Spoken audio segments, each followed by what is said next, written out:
bahas sedikit mengenai prinsip pengobatan kanker payudara. Mengapa? Kan selama ini kan seringkali mindsetnya adalah udahlah pengobatan itu urusan dokter. Dan mungkin sebagian dari ibu-ibu juga biasanya, udahlah saya percaya aja sama dokter. Tapi saya biasanya bilang, enggak, ibu mesti ngerti gitu. Nah, tadi Dr. Gunawan udah bagus tuh, sangat sangat jelas menyebutkan kita ini punya masalah. Kalau kita lihat angka kejadian kanker payudara kita memang tinggi, tertinggi untuk kanker di Indonesia. Angkanya 44,4 per 100.000. Tapi kalau kita lihat ada negara-negara lain yang jauh lebih tinggi. Seperti misalnya contohnya Australia. Australia itu 90 lebih per 100.000. Tapi kalau dilihat persentase angka kematian, Australia cuman sekitar 12%. Jadi dari semua yang terkena, kematiannya itu hanya 12%. Di Indonesia 30% lebih. Karena itulah kanker payudara masih menjadi penyebab kematian karena kanker terbesar di Indonesia. Kenapa? Padahal penderitanya banyakkan mereka, tapi kematiannya tinggian kita. Karena tadi yang Dr. Gunawan sebut, ketemunya di stadium yang sudah lokal lanjut atau sudah lanjut. Nah, nanti kita akan lihat kan, karena ternyata memang angka harapan hidup itu sangat bergantung pada stadium saat pertama ditemukan. Jadi kalau kita pingin supaya angka kematian turun, gimana nih? Satu, berarti harus ketemunya di stadium dini. Ketemu stadium dini berarti masyarakat harus pintar dong ya? Iya, makanya kita akan memperbanyak edukasi kemana-mana. Tapi jangan lupa, masyarakat pintar, tapi kalau tidak didukung dengan pelayanan kesehatan yang juga tanggap, itu sulit juga. Nah, mungkin teman-teman di sini alhamdulillah beruntung misalnya bisa meraih atau mencapai fasilitas yang memberikan pelayanan cepat. Tapi ada teman-teman kita, saudara-saudara kita yang misalnya karena harus melewati BPJS, untuk mendapatkan waktu diagnosis saja, biopsi, antrinya 3 bulan. Setelah keluar diagnosis, misalnya mau tindakan, operasi, nunggu lagi 3 bulan.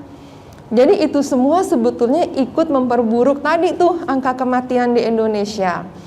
Jadi sebenarnya kayak tadi ide saya ketika ambil F3, kenapa saya ambil di kesehatan masyarakat bukan di kedokteran, karena memang itu kayak membuka mata kita juga ya para klinisi, ternyata problem kanker payudara bukan cuma di masalah pasien ngerti, dokter pintar, tapi sistemnya mendukung tidak gitu. Nah, idenya adalah kalau semakin kita menyebarluaskan informasi yang benar ke masyarakat, lalu kita mengubah mindset masyarakat, masyarakat punya semacam demand atau tuntutan kepada sistem untuk berubah, sambil kita juga beberapa dari kita yang bisa masuk ke sistem mencoba juga meminta sistem untuk mulai berubah.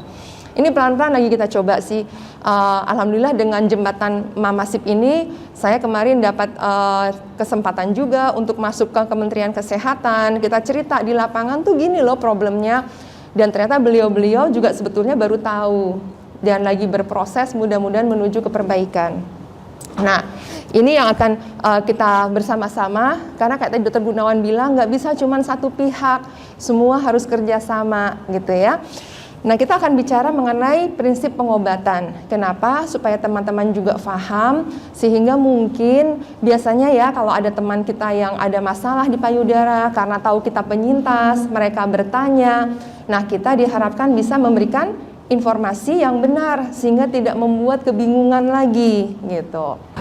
Jadi yang pertama adalah bagaimana dasar untuk penentuan pengobatan kanker payudara. Jadi ketika pasien datang, lalu ada tanda-tanda klinis itu perabaan fisik dokter, kita bilang sadanis, pemeriksaan payudara klinis, lalu kadang-kadang kita tambah juga dengan imaging itu misalnya USG atau mamografi dan yang lain-lain.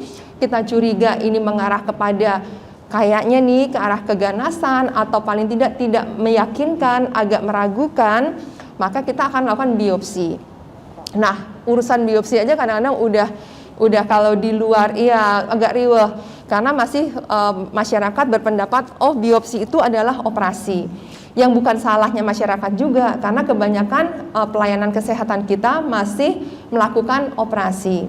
Padahal sebenarnya dari guidelines yang berlaku dari awal 2000 itu sudah jelas, upayakan biopsi itu yang seminimal mungkin invasinya, tapi bisa memberikan hasil yang seakurat mungkin. Karena itu sebetulnya sudah jadi standar di dunia, 90% kasus curiga kanker payudara itu bisa ditegakkan diagnosis cukup dengan core biopsy guiding USG. 10%-nya adalah kasus-kasus yang complicated, yang kompleks, yang mungkin butuh bantuan stereotaktik atau mungkin biopsi insisi. Tapi 90% bisa dengan core biopsy guiding USG. Ya. Lalu kalau kita sudah dapat hasil patologi anatomi, inilah yang kita namakan diagnosis pasti. Jadi diagnosis itu ada diagnosis klinis ketika kita masih periksa pasien, kita lihat pencitraan, hasil mamografi USG. Ada diagnosis pasti ketika hasil patologi anatomi sudah keluar. Yang ibu-ibu suka dengar hasil PA. Nah, kalau hasil PA-nya adalah keganasan, kita harus beranjak kepada pemeriksaan IHK, imunohistokimia. ER itu estrogen reseptor, PR itu progesteron reseptor. Keduanya memperlihatkan apakah pasien bisa kita terapi dengan terapi hormon. Lalu HER2 itu adalah satu reseptor lain yang bisa ditandai di kanker payudara untuk memperlihatkan kalau dia positif, pasiennya bisa diobati dengan obat target anti HER2. Ki67 itu lebih menggambarkan kecepatan pertumbuhan sel. Di dunia, batas dianggap cepat itu kalau dia melebihi 20%. Di bawah 20% dianggap kecepatan pertumbuhan tumornya lambat. Di atas 20%, apalagi kalau sudah sampai di atas 30%, itu cepat dianggapnya. Seperti itu. Nah, kalau kita sudah ada hasil ini, maka biasanya kita akan mengerjakan workup metastasis untuk melihat. Mungkin ibu-ibu ingat saya pernah cerita kalau awal-awal diagnosis, kanker payudara itu terbagi dua kelompok besar. Yang satu in situ, yang satu lagi invasif. In situ itu berarti si kanker belum punya kemampuan menyebar, karena dia masih berada di dalam yang namanya membran basal. Jadi dia kanker, tapi stay di situ aja. Kalau dia sudah sifatnya invasif, kanker ini sudah menembus membran basal. Di luar membran basal inilah ada pembuluh darah, ada pembuluh getah bening. Sehingga kalau ada anak-anak sebarnya masuk dalam pembuluh darah, dalam pembuluh getah bening, inilah yang potensial menyebabkan penyebaran ke organ lain. Paling banyak ke tulang, lalu ke paru-paru, ke hati, dan sebagian kecil ke otak. Nah, ini yang menyebabkan kalau memang kita tahu hasilnya adalah kanker invasif, kita harus mengerjakan workup metastasis untuk memastikan penyebarannya sampai di mana. Dan ini penting untuk dilakukan. Nah, kita lihat biasanya kalau pasiennya belum teraba kelenjar getah bening di ketiak, kita masih bisa mengerjakan pemeriksaan yang lebih sederhana. Ronsen dada, paru-paru dilihat, USG perut, hati dilihat, dan bone scan, melihat penyebaran di tulang ada atau tidak. Tapi kalau secara klinis sudah ada penyebaran di kelenjar getah bening ketiak, maka disarankan pemeriksaan yang lebih sensitif. Mungkin ibu-ibu ingat ada yang namanya PET scan. PET scan itu memeriksa seluruh tubuh. Lalu kalau kita per organ bisa periksa bone scan untuk tulang, CT scan toraks untuk melihat paru, dan CT scan abdomen untuk melihat hati. Ini kita lakukan. Jadi ada alasannya. Nah, ini yang harus kita ketahui, karena kadang-kadang kita masih menjumpai teman-teman kita yang di BPJS langsung operasi tanpa lihat ini. Kenapa penting? Supaya kita bisa memberikan desain terapi yang paling tepat untuk pasien. Kenapa demikian? Nah, ini hasil patologi untuk melihat ganas atau tidak, IHK untuk melihat sifatnya si kanker. Ini untuk membantu kita nanti nih, kalau memang kankernya invasif, obat apa yang tepat diberikan. Dan hasil workup metastasis membuat kita bisa menentukan stadium dari kanker payudara tersebut. Jadi, pendeknya, sekarang ini penanganan kanker payudara itu harus dilihat stadium dan sifat biologinya. Kalau dulu mungkin kita kenal, oh asal kanker payudara operasi. Udah seperti hafalan aja, operasi, kemo, radiasi. Makanya sampai sekarang pun saya masih sering dapat pertanyaan dari pasien, loh kok dokter nggak operasi duluan sih? Ini nggak bisa diangkat aja langsung nih, udah gede nih dok, kulitnya udah merah-merah, nggak langsung diangkat aja gitu ya. Ternyata sebetulnya kalau kita ingin mendapatkan hasil yang terbaik, dan hasil terbaik itu nanti hubungannya dengan angka harapan hidup yang lebih baik, kemungkinan kekambuhan yang lebih kecil, itu kita harus melihat ada di stadium berapa dan apa sifat biologinya. Ini yang harus dilihat dulu. Nah, ini sedikit rangkuman. Tadi kan kita udah sebut ya, ada ER, PR, HER2, KI67. Disebut luminal A kalau ER-nya tuh tinggi. Tinggi itu kalau di atas 9%, jadi 10% ke atas. PR-nya tinggi, KI67-nya rendah. Ini adalah subtype kanker payudara yang bisa dibilang paling slow growing. Ya. Lalu luminal B, ER-nya cukup tinggi, tapi PR-nya rendah atau negatif, dan KI67-nya tinggi, lebih dari 20%. HER2 positif, dia ER-nya negatif, PR negatif, tapi HER2-nya positif, dan berapapun KI67-nya, umumnya KI67-nya akan tinggi. Triple negatif, ER, PR, HER2 semua negatif, berapapun KI67 dan umumnya memang tinggi. Triple positif, semuanya positif. Nah, 3 yang terakhir inilah yang dikatakan memiliki kemampuan berkembang lebih cepat ketimbang yang subtype luminal. Dan ini membuat perbedaan dalam desain terapinya. Nah, ini kita tentu katakan dulu di sini nih, pengobatan kanker payudara tidak selalu diawali dengan operasi. Kadang-kadang lucu juga, saya kan dokter bedah ya, sebetulnya harusnya dokter bedah itu kan senangnya operasi. Jadi yang lucu karena pasien maksa saya operasi, tapi saya nggak mau operasi gitu kan. Karena kalau pasien yang kekeh banget sampai saya bilang, Bu, saya tuh dokter bedah loh Bu. Main income utama saya tuh dari ngerjain pembedahan. Sebenarnya kalau cuman inget itu aja, semua habisin aja dari awal gitu kan. Tapi kita kan bukan itu tujuannya. Tujuan kita kan bagaimana pasien bisa harapan hidupnya baik, kekambuhannya rendah, ya. Jadi tidak selalu harus operasi yang di awal. Bahwa akan menjalani operasi, konsepnya dalam kanker payudara begini. Selama kanker itu belum menyebar ke organ lain selain di area dada sini, maka pasti akan ada operasi. Tapi timingnya yang harus dicari yang tepat. Gitu, harus dilihat timingnya.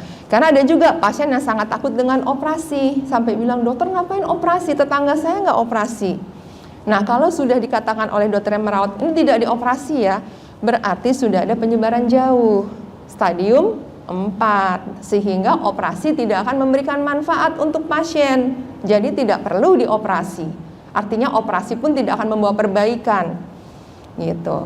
Jadi konsepnya yang masih bisa dioperasi sebenarnya lebih baik, tapi timingnya yang harus dilihat ya. Nah, ini ringkasan.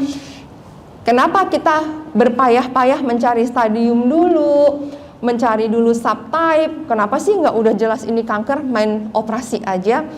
Ini adalah ringkasan dari hasil studi-studi yang terkini. Yang dikatakan kalau kita ikuti ini, harapannya survival rate pasien baik, disease free survivalnya cukup baik. Jadi kita lihat nih, ini saya kelompokkan luminal, lalu HER2 positif atau luminal B, tapi yang HER2 positif itu dalam arti kata triple positif nih. Jadi HER2 positif saja atau triple positif dan triple negatif. Kalau ketemu, nah ini bedanya nih Bu, lihat ini. Kalau ketemu di stadium 1, apapun subtype-nya, operasi memang duluan. Jadi itu menggambarkan bagaimana ketemu di stadium 1 itu signifikan sekali terhadap pengobatan selanjutnya, terhadap harapan hidup selanjutnya. Jadi kalau sudah ketemunya di stadium 1, subtype apapun, operasi yang pertama. Nah, begitu kita masuk stadium 2, kita lihat dulu. Kalau luminal masih boleh operasi dulu. Tapi kalau misalnya pasiennya, dok, tapi saya tuh inginnya tetap punya payudara sendiri, bisa nggak usah sampai diangkat atau nggak usah direkonstruksi macam-macam? Kita coba kecilkan tumornya. Ya, jadi itu berlaku kalau luminal di stadium 2 atau stadium 3A. Kalau luminal ada di stadium 3B, di sini 3B kurang sedikit 3B, nah sudah tidak boleh operasi dulu. Karena 3B itu berarti sudah cukup terlihat jelas ada penyebaran di kelenjar getah bening ketiak. Mikirnya gini, kalau dari payudara sudah ada kelenjar getah bening ketiak, itu berarti sudah mencapai pintu gerbang untuk mencapai penyebaran ke tempat lain. Jadi kita dokter bedah nggak boleh cuma egois mikirin yang penting bagian gue aman, payudara ketiak aman. Target kita kan di jangka panjang pasiennya juga aman.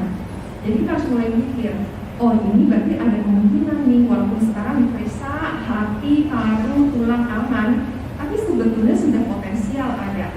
Sel kanker itu sudah ada yang berjalan, kita harus memproteksi bagaimana dia jangan menemukan tempat yang nyaman untuk hidup dan tumbuh. Karena itu kalau sudah stadium 3B, walaupun subtype-nya luminal, dilakukan terapi sistemik dulu.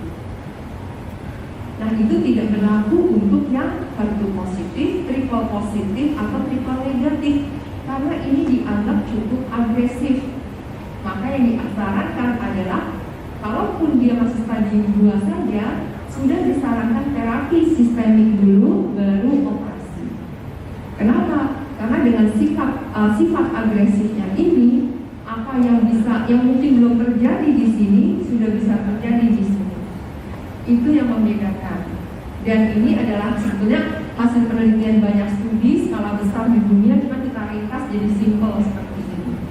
Dan memang baru akhir-akhir ini, dulu kita belum mengenali, mungkin sudah perform sekali sejak tahun 2019. Sifat yang dua ini, tiga subtype ini, terapi sistemik dulu kita sebut namanya neoadjuvan, artinya diberikan sebelum operasi, baru operasi berikutnya. Beda lagi di stadium 4 yang tadi kita bilang udah ada penyebaran ke organ lain, apapun sifatnya, operasi sudah tidak akan memberi keuntungan, sehingga kita hanya akan memberikan terapi sistemik. Ada beberapa pasien yang kita operasi dengan catatan datang dengan stadium 4 diberikan terapi sistemik, alhamdulillah responsnya sangat baik. Entah semuanya menghilang penyebaran jauhnya atau terkontrol dan tidak berkembang, kita pertimbangkan untuk operasi. Tapi itu jadi pertimbangan khusus. Ya, jadi stadium 4 kita akan berusaha untuk menghindari ini. Nah, sekarang operasi untuk kanker payudara, karena salah satu penelitian saya kemarin juga mendapatkan kenapa para perempuan agak lambat datang berobat, salah satunya takut kehilangan payudara, takut suaminya meninggalkan karena tidak punya payudara lagi, yang pasti bukan bapak-bapak yang di sini, ya kan? Nah, itu sebetulnya kita ingin rubah mindset itu, karena sebetulnya tidak harus juga. Nah, operasi kanker payudara tidak berarti kehilangan payudara. Dan ada lagi kekhawatiran, dok, kalau misalnya nggak dibuang semua, nanti kemungkinannya lebih jelek ya daripada yang dibuang semua. Penelitian mengatakan gini, kalau untuk angka harapan hidup sama sebanding, selama semuanya standar ya, artinya bukan cuma dengan operasi, obat-obat yang diberikan sesuai guidelines, terapi kalau harus di radioterapi. Nah, untuk angka kekambuhan lokal, kalau pasien menjalani yang breast reconstruction surgery dikatakan ini ada beberapa penelitian. Beberapa penelitian bilang sedikit lebih tinggi kemungkinan kambuh lokalnya dibanding yang dibuang semua, tapi angka harapan hidup sama. Gitu. Tapi beberapa penelitian lagi bilang enggak, justru yang di BCS lebih bagus. Nah, ini memang tergantung mungkin negaranya, populasinya, dan sifat kanker dari masing-masing pasien. Tapi secara umum dikatakan kita tidak bisa lagi mendogma pasien kalau punya kanker payudara harus mastektomi atau membuang payudara. Kita harus mengembalikan lagi kepada pasien. Karena sekarang target dari penyembuhan atau pengobatan kanker bukan hanya membuang si kanker, tapi juga bagaimana para survivor tetap bisa merasa memiliki kualitas hidup yang baik. Dia merasa udah diangkat semua penyakit, tapi setiap bercermin sedih, ya kan? Mungkin hubungan dengan suami jadi kurang harmonis, itu juga secara mental tidak sehat. Tapi bagaimana ketika sudah menjalani pengobatan kanker pun bercermin tetap happy, berkumpul sama teman-teman nggak minder, hubungan dengan suami tetap baik, itu goal dari penyembuhan atau pengobatan kanker. Jadi targetnya adalah tingkat ini, kualitas hidup yang baik. Jadi ragam operasi macam-macam, mastectomy, jadi yang paling tipikal, yang paling konvensional, buang seluruh payudara. BCS, breast conserving surgery, hanya membuang area tertentu, dan kita bisa rekonstruksi. Rekonstruksi ini upaya untuk membentuk kembali payudara sehingga mencapai estetika yang memenuhi harapan pasien. Rekonstruksi bisa mendampingi mastectomy, bisa mendampingi BCS. Jadi keduanya bisa disertai rekonstruksi. Angka ketahanan hidup. Jadi kalau di kanker itu memang yang goal utamanya adalah angka ketahanan hidup. Itu goal utama, gitu. Jadi sama, baik antara BCS maupun dengan mastectomy. Nah, jangan lupa kalau kita ketemu kanker payudara invasif, operasi tidak bisa hanya dikenai di payudara saja. Ingat, dia sudah lewat membran basal, sudah masuk pembuluh getah bening, sudah masuk pembuluh darah, resiko menyebar sudah ada, sehingga gerbangnya harus diperiksa. Kalau dari awal datang sudah jelas ada benjolan, kita akan lakukan yang namanya diseksi aksila, dibuang seluruh kelenjar getah bening yang ada di ketiak. Tapi kalau secara pemeriksaan fisik belum teraba, dari imaging pencitraan belum teraba, belum terlihat, maka kita akan lakukan tindakan diagnostik namanya sentinel lymph node biopsy, kita singkat SLNB, untuk melihat gerbangnya udah kena penyebaran belum. Kalau udah kena penyebaran, maka harus disesi aksila. Tapi kalau belum kena penyebaran, nggak perlu. Kenapa repot-repot? Karena memang disesi aksila memberikan risiko terjadinya limfedema atau bengkak lengan sekitar 20%. Memang nggak semua, tergantung perawatan, tergantung kondisi. Misalnya pasien yang agak gemuk lebih gampang limfedem atau kerjanya terlalu berat pakai tangan itu, ada faktor-faktor lain. Nah, dengan dikerjakan sentinel, lalu kalau terlihat hasilnya negatif, tidak ada penyebaran sehingga tidak dilanjutkan dengan disesi aksila, risiko limfedem turun jadi tinggal 1-2%. Jadi ini sudah menjadi standar di dunia untuk kanker payudara stadium awal. Karena itu tadi goalnya adalah kualitas hidup yang baik. Lagi-lagi kualitas hidup. Kita berharap pasien tetap punya kualitas hidup yang baik. Nah, bagaimana dengan radiasi? Radiasi itu akan kita lakukan untuk beberapa indikasi tertentu. Prinsip radiasi itu kan membunuh sel kanker. Jadi radiasi ini tetap pengobatan lokal regional. Jadi pengobatan ada yang lokal regional, ada yang pengobatan sistemik seluruh tubuh. Radiasi tetap pengobatan lokal regional, dia akan membunuh sel kanker yang ada di area payudara maupun getah bening di sekitarnya. Getah bening itu selain di ketiak, ada di bawah dan di atas tulang klavikula, ada di bagian tengah dada namanya area mamaria interna. Nah, itu akan diradiasi. Karena yang bisa dicapai dengan operasi hanya yang di ketiak. Yang di sini tidak bisa dicapai dengan operasi. Tapi ada indikasinya. Kapan kita harus memberikan radiasi? 1, kalau operasinya adalah BCS. Karena nama lengkap terapinya adalah BCT, Breast Conserving Therapy. Breast Conserving Therapy terdiri atas BCS plus radiasi. Jadi kalau pasien cuma di BCS nggak diradiasi, pengobatannya belum komplit. Tentu beresiko kekambuhan, beresiko terhadap menurunnya angka harapan hidup. Ya, nah ada timingnya juga. Kita selalu mengupayakan radioterapi itu bisa diberikan idealnya 3-4 minggu setelah operasi BCS. Kecuali karena kondisi tertentu kita harus delay. Kita mengupayakan kalau bisa delay tidak lebih dari 6 minggu. Itu juga hasil dari penelitian. Nah, bagaimana dengan pasien ini mastektomi? Kapan harus radiasi? Jika ada indikasi ini.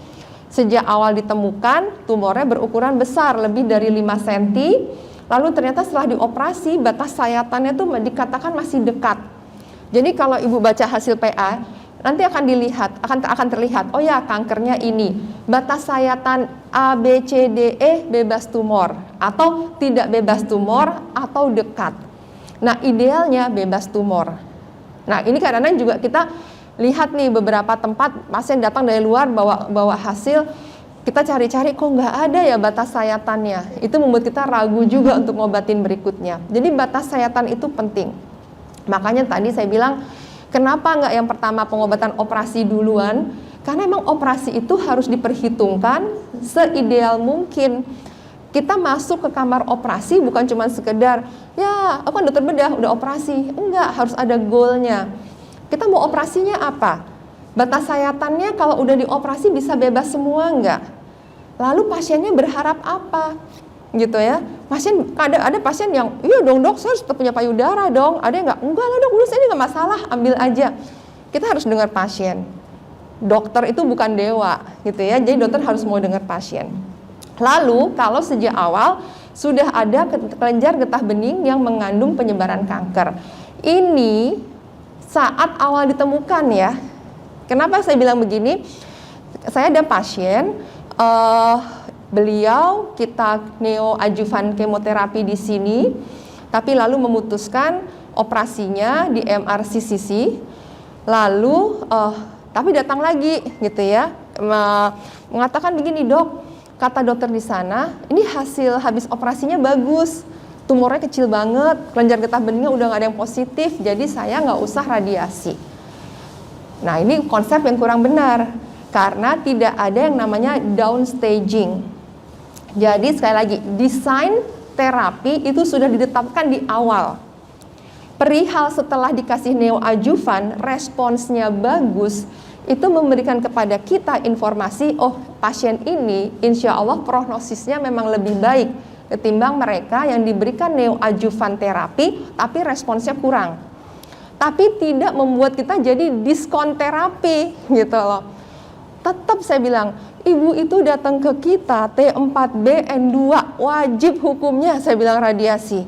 Untung anaknya dokter, jadi bisa ini mengawal ibunya. Nah ini kadang-kadang kenapa saya bilang nih pasien nih harus dibikin pinter nih, karena kadang-kadang khawatir juga ya kalau kayak gitu-gitu. Terus itu anaknya bilang, iya nih ibu tadi udah kesenangan nih dok dengan usah radiasi, tapi saya ngerasa kok kayaknya aneh ya, datang deh ke sini.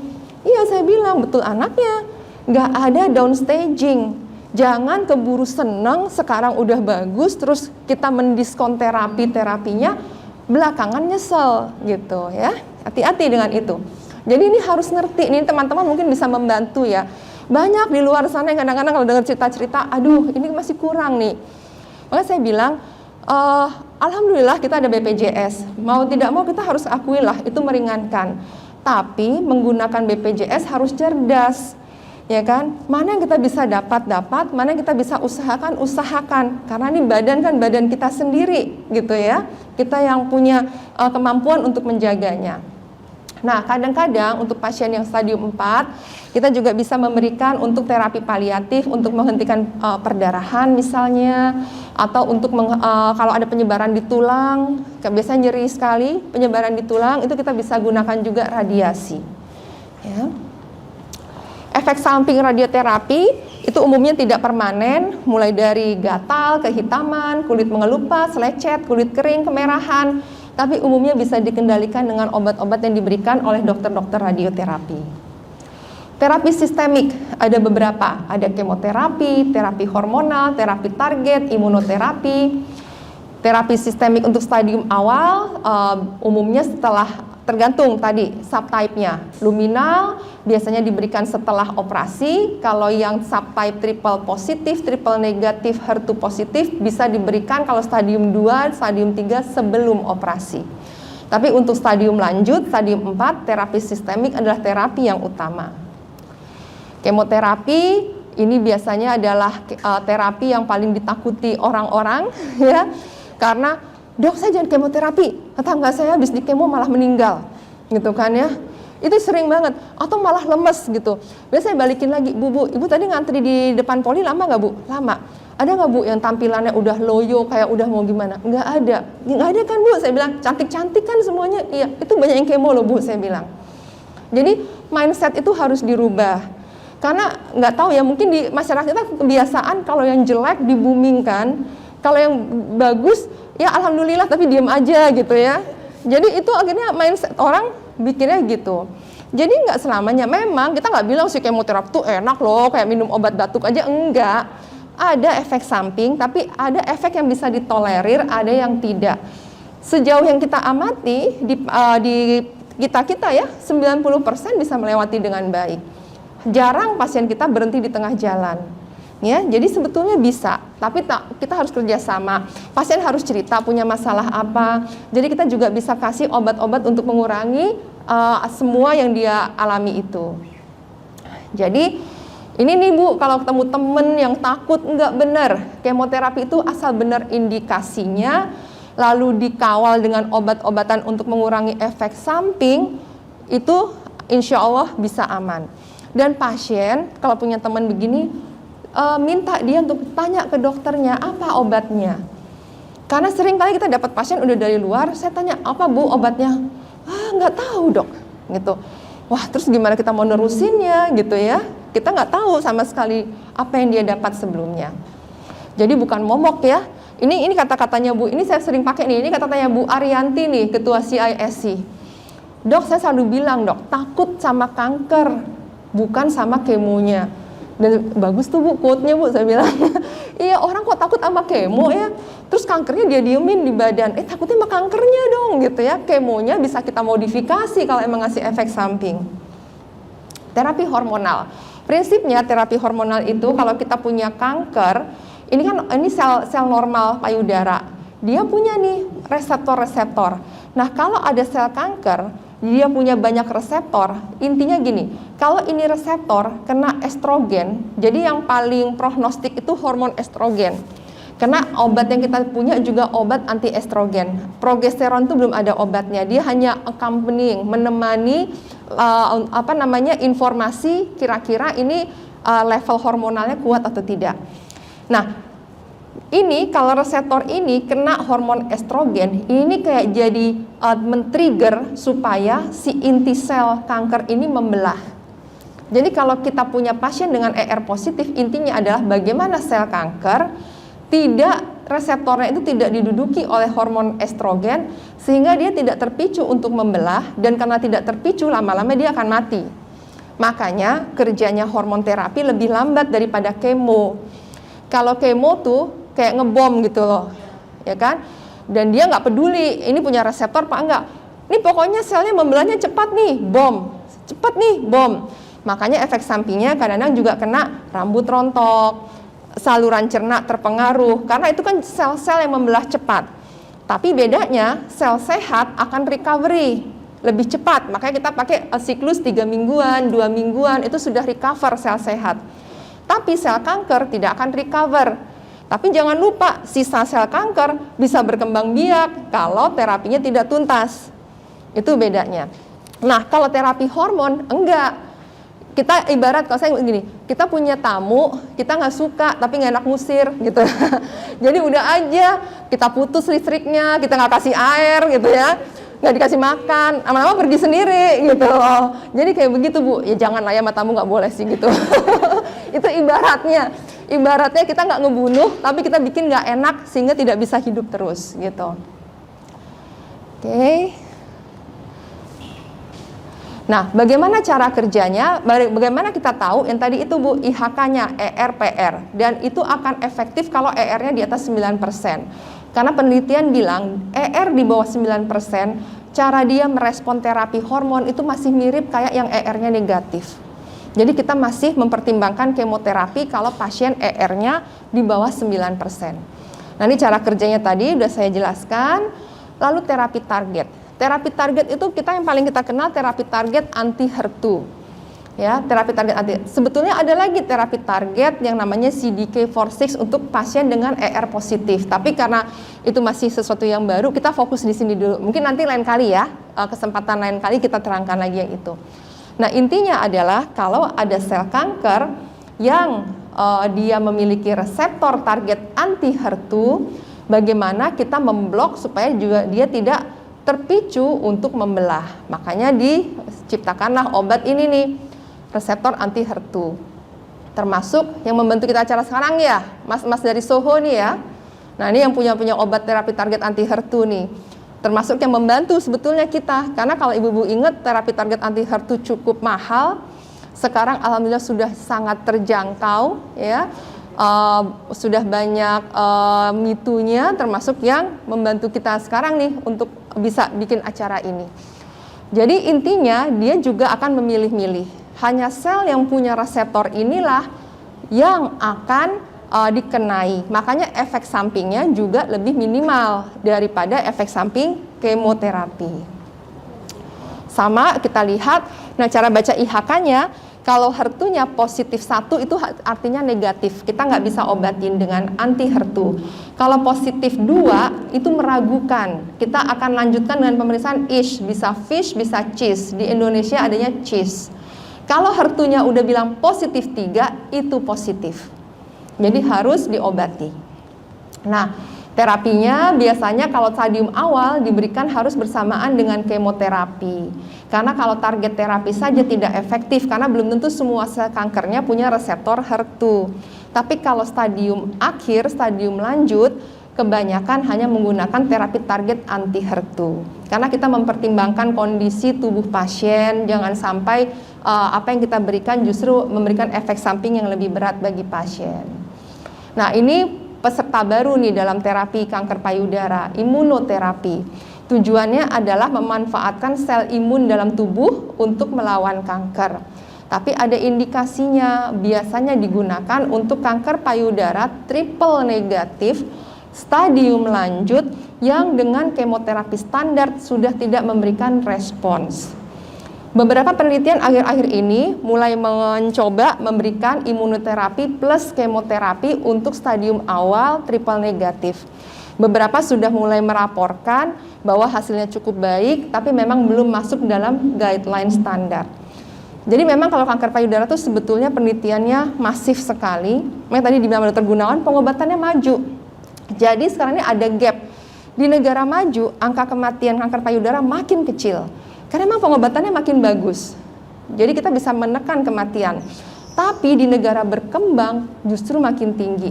Karena kita begitu banyak masalah. Kadang-kadang bukan cuma masalah kemampuan dokter, ketersediaan obat, masalah politis juga.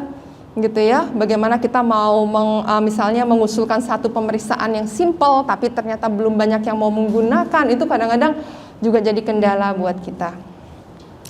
Ya, ini tadi izin mengenalkan, mungkin udah semua juga tahu, cuman mungkin saya minta bantuan teman-teman di sini karena idenya membuat ini adalah supaya kita bisa memperbaiki angka kematian kita di Indonesia. Saya waktu pertama masuk S3, saya bikin proposal mau bikin ini, banyak yang bilang gini, ngapain bikin aplikasi? Tahu nggak nasib semua aplikasi S3? Pas udah selesai S3-nya, udah nggak kepake lagi. Gitu. Saya jawab, loh saya itu bikin aplikasi ini bukan karena mau masuk, karena saya di S3. Jadi bukan saya masuk S3 terus bikin apa ya, biar bisa jadi dokter gitu. Tapi justru karena saya punya ini, terus saya bilang, gimana nih caranya biar didengar? Karena mau nggak mau di negara kita kan masih ada gelar, ada jalur, gitu kan penting. Akhirnya kita bikin ini. Jadi ini mohon bantuan teman-teman. Ini kita sedang mencari juga partner-partner untuk bisa mengembangkan ini. Tapi mudah-mudahan dengan individu-individu yang ada di sini mau berupaya menyebarkan, kita bisa lebih memasifkan ya edukasi untuk kesehatan payudara dan kanker payudara di Indonesia.